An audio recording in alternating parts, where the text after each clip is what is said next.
تو اما بنعمت ربک فحدث، اور اپنے رب کی نعمتوں کا خوب خوب چرچا کرو۔ تو مالک کائنات کی ہم پر ان گنت نعمتیں ہیں۔ دیکھیے ہمیں انسان بنایا، یہ بہت بڑی نعمت، چاہتا تو جانور بنا لیتا، ہمارا کیا زور تھا، لیکن مالک کائنات نے ہم پر احسان کیا، یہ نعمت ہمیں بخشی کہ ہمیں انسان بنایا۔ پھر مالک کائنات کی دوسری بڑی نعمت کہ ہمیں مسلمان گھرانے کے اندر پیدا کیا، چاہتا تو کافر گھرانے کے اندر بھی کر سکتا تھا، لیکن مالک کائنات نے ہم پر اتنی بڑی نعمت کی کہ ہمیں مسلمان گھرانے کے اندر پیدا کیا۔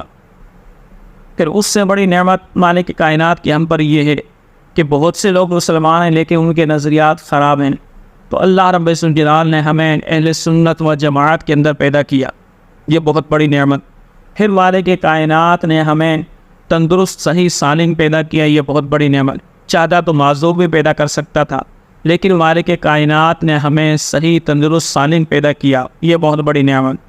لیکن سب سے بڑی نعمت کیا ہے؟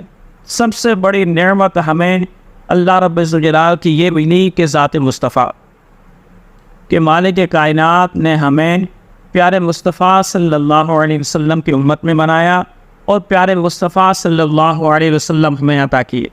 تو ذات مصطفیٰ کا ملنا یہ سب سے بڑی نعمت ہے، اور اللہ فرماتا ہے جو نعمت ملے اس کا خوب تذکرہ کرو۔ تو ہم جو ربیع الاول شریف کے اندر 12 ربیع الاول کے اندر نبی پاک صلی اللہ علیہ وسلم کی ولادت کی خوشی مناتے ہیں، وہ دراصل ہم اللہ رب الجلال کا احسان عظیم مانتے ہوئے اللہ کی نعمت کا ہم تحدیث نعمت کے طور پہ اس نعمت کا تذکرہ کرتے ہیں کہ اے مالک تیرا لاکھ لاکھ شکر ہے کہ تو نے ہمیں اتنی بڑی نعمت عطا کی۔ تو ہم اس نعمت کا خوب تذکرہ کرتے ہیں۔ اس نعمت کا تذکرہ کیسے کرتے ہیں کہ نبی پاک صلی اللہ علیہ وسلم کی ولادت کے واقعات بیان کیے جاتے ہیں تاکہ رب الجلال کی نعمت کا اظہار ہو، اور اللہ رب الجلال اپنے حبیب صلی اللہ علیہ وسلم کی ولادت کا تذکرہ سننے پر خوش ہوتا ہے، کیونکہ مالک کائنات نے تو اپنے حبیب صلی اللہ علیہ وسلم کی ولادت کی خوشی خود کی، اور مالک کائنات نے اپنے حبیب صلی اللہ علیہ وسلم کے لیے دنیا خود سجائی۔ دیکھیں یہ زمین و آسمان، چاند، سورج، ستارے، یہ سب کس لیے بنائے گئے؟ یہ صرف ذات مصطفیٰ صلی اللہ علیہ وسلم کے لیے بنائے گئے۔ یہ سب میلاد شریف کی خوشی میں رب الجلال نے انتظام کیا۔ اور پھر دنیا تو دنیا، مالک کائنات نے تو نبی پاک صلی اللہ علیہ وسلم کی شان میں عالم ارواح کے اندر بھی ایک جلسہ منعقد کیا۔ ہم اگر ربیع الاول شریف میں یہاں پر جلسہ منعقد کرتے ہیں تو حقیقت میں یہ ہم سنت الہیہ کو پورا کر رہے ہیں۔ دیکھیں قرآن مقدس میں اللہ رب الجلال فرماتا ہے وَإِذَا أَخَذْنَا مِيثَاقَ النَّبِيِّينَ لَمَا آتَيْتُكُم مِّن كِتَابٍ وَحِكْمَةٍ ثُمَّ جَاءَكُمْ رَسُولٌ مُصَدِّقٌ لِّمَا مَعَكُمْ، اس آیت کو آپ پڑھ لیں۔ اس آیت کے اندر اللہ رب الجلال فرما رہا ہے اور یاد کرو اے محبوب صلی اللہ علیہ وسلم وہ وقت کہ جب میں نے تمام نبیوں کو جمع کیا، اور جمع کرنے کے بعد میں نے ان کو کہا کہ میں تم کو نبوت اور رسالت دوں گا، کتاب دوں گا، تو کیا جب میرا نبی، میرا رسول تمہارے پاس آئے گا تو کیا تم اس پر ایمان لاؤ گے اور اس کی مدد کرو گے؟ تو تمام نبیوں نے اقرار کیا کہ اے رب الجلال جب تیرا رسول آئے گا تو ہم اس کی مدد بھی کریں گے اور اس پر ایمان بھی لے کر آئیں گے۔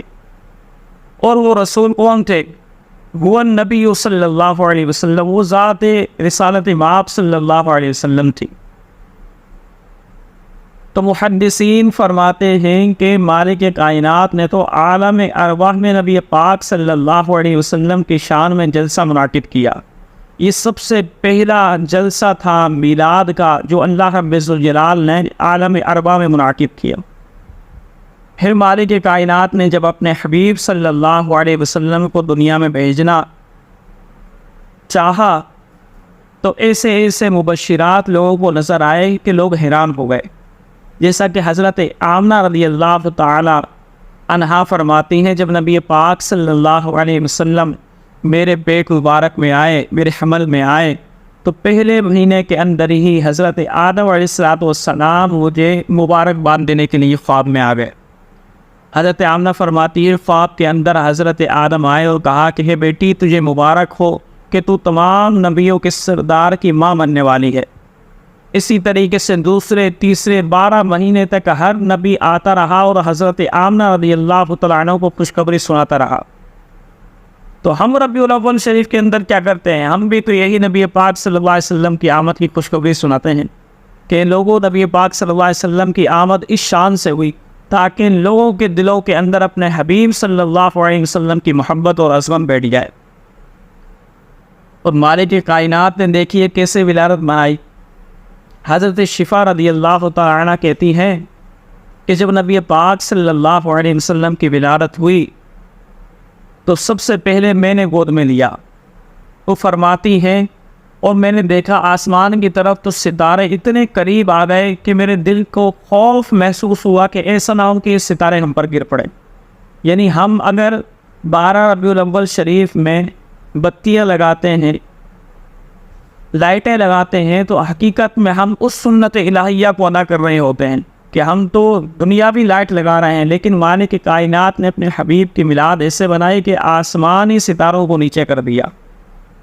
اور پھر میرے حبیب صلی اللہ علیہ وسلم کی شان دیکھیں کہ جب اس عالم رنگ و بو میں تشریف لائے تو حضرت آمنہ فرماتی ہے نبی پاک صلی اللہ علیہ وسلم جیسے ہی اس عالم میں تشریف لائے ان سے ایک نور نکلا، وہ نور میرے پورے کمرے کو بھی اس نے روشن کر دیا، پورے گھر کو بھی روشن کر دیا، پورے مکے کو بھی روشن کر دیا، اور وہ نور اتنے دور تک گیا کہ میں نے شام کے محلات نبی پاک صلی اللہ علیہ وسلم کے نور میں دیکھ لیے۔ اللہ اکبر۔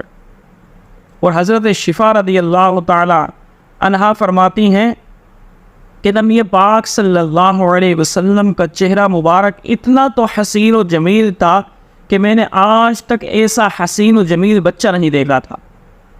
پھر حضرت شفائی فرماتی ہیں کہ نبی پاک صلی اللہ علیہ وسلم جب اس عالم رنگ و بو میں تشریف لائے تو آپ صلی اللہ علیہ وسلم نے سب سے پہلے سجدہ کیا، اور سجدہ کرنے کے بعد آپ نے اپنی شہادت کی انگلی کو آسمان کی طرف اٹھایا اور آپ نے پڑھا اشہد ان لا الہ الا اللہ و انی رسول اللہ۔ اللہ اکبر۔ اور ایک روایت میں آتا ہے آپ نے پڑھا لا الہ الا اللہ و انی رسول اللہ صلی اللہ علیہ وسلم۔ یہ نبی پاک صلی اللہ علیہ وسلم کی ولادت کی باتیں ہیں۔ اور پھر حضرت عبد الرحمن بن عوف رضی اللہ تعالیٰ عنہ کی والدہ فرماتی ہیں کہ نبی پاک صلی اللہ علیہ وسلم کی شان تو یہ ہے کہ نبی پاک صلی اللہ علیہ وسلم مختون پیدا ہوئے، یعنی ناف بریدہ پیدا ہوئے۔ اللہ اکبر۔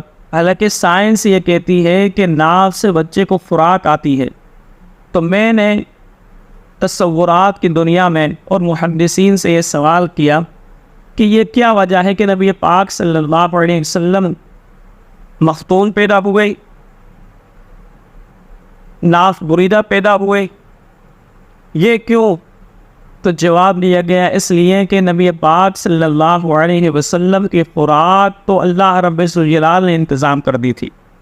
اللہ اکبر۔ ایسے پاک طیب و طاہر پیدا ہوئے، تو نبی پاک صلی اللہ علیہ وسلم ناف بریدہ پیدا ہوئے اور پھر مختون پیدا ہوئے کہ آپ صلی اللہ علیہ وسلم کی سنت بھی نہیں کی گئی۔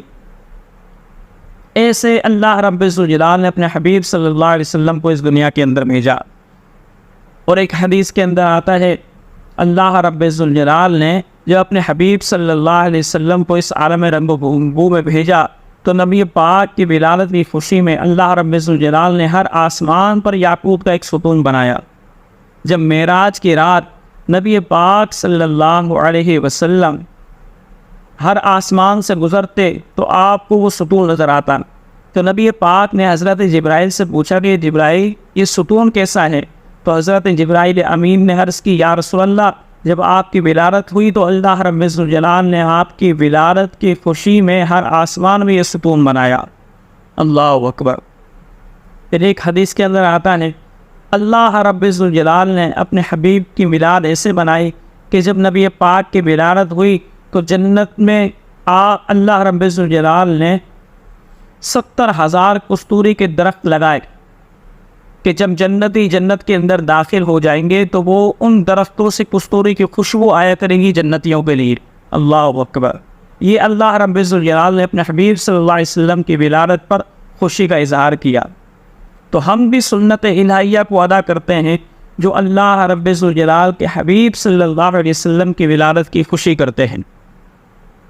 اس لیے امام جلال الدین سیوطی علیہ رحمہ فرماتے ہیں کہ جو شخص نبی پاک صلی اللہ علیہ وسلم کی ولادت کی خوشی کرتا ہے، اللہ رب ذوالجلال اس کے رزق و مال کے اندر برکتیں پیدا فرما دیتا ہے۔ اور امام ابن جوزی علیہ رحمہ فرماتے ہیں کہ جو نبی پاک صلی اللہ علیہ وسلم کی ولادت کی خوشی کرتا ہے، سارا سال خیر و عافیت کا اس کا گزرتا ہے۔ اور جتنے بڑے بڑے محدثین ہیں وہ سب یہ فرماتے ہیں کہ نبی پاک صلی اللہ علیہ وسلم کی ولادت کی خوشی کرنا اور ان کے مینات کے تذکرے کرنے سے سال بھر گھر کے اندر خیر و برکتوں کا نزول رہتا ہے۔ اور شیخ عبدالحق محدث دہلوی رحمۃ اللہ علیہ فرماتے ہیں کہ جو شخص یہ چاہتا ہو کہ اس کے گھر کے اندر خیر و برکتوں کا نزول ہو تو پھر وہ نبی پاک صلی اللہ علیہ وسلم کی میلاد کیا کرے، اللہ رب ذوالجلال اس کے گھر کے اندر خیر اور برکتوں کا نزول فرما دے گا۔ تو الغرض وَأَمَّا بِنِعْمَةِ رَبِّكَ فَحَدِّثْ، اپنے رب کی نعمتوں کا خوب چرچا کرو۔ تو ہم نبی پاک صلی اللہ علیہ وسلم کی ولادت کا اس لیے تذکرہ کرتے ہیں تاکہ اپنے رب کی نعمت کا خوب چرچا کر سکیں۔